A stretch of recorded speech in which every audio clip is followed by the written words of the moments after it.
Wow, the first movie I remember seeing, I think it was E.T. actually, and I cried hysterically. I find that in films about animals, or in that case, an alien, it really impacts me in a different way than, seeing a person. I started acting when I was 6, and so up until that point, most of the films I had seen were animated, like Disney princesses, I'm from Georgia, so I started in Georgia, and I got 2 commercials in 10 days. I got a Tide commercial, and I got a Georgia Lottery commercial with Ray Charles. And so those were 2 pretty big ones. And so they said that, oh, you should go to LA for pilot season, try it out, see how it goes.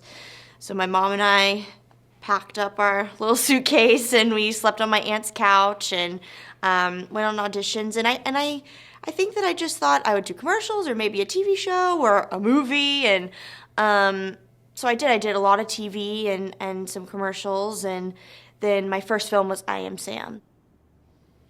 From the beginning, during I Am Sam, I was 6, I turned 7, and I just loved every minute of it. I remember I came to the set and knew all my lines perfectly, and Sean Penn said something completely different, and I was like, whoa, okay, so I guess that's how it's going to be. And pretty much all of that movie is, we kind of made it up.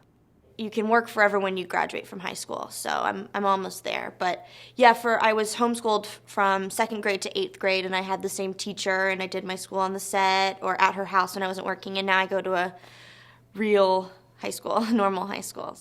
It was important for me to go to a normal high school. I just thought that everyone has these conversations when I was in high school, or, I was this person in high school, or this dance in high school, and it's like I started thinking about it and realized, I'm probably not going to have that experience unless I, choose to. I do have a locker, which was like a big deal. My mom had to buy me a lock and teach me how to do it, because it was those little things. It's the little things that you don't know, like, where do you go at lunch? Like, how do you open the locker? Like, it's really weird. A lot of kids didn't.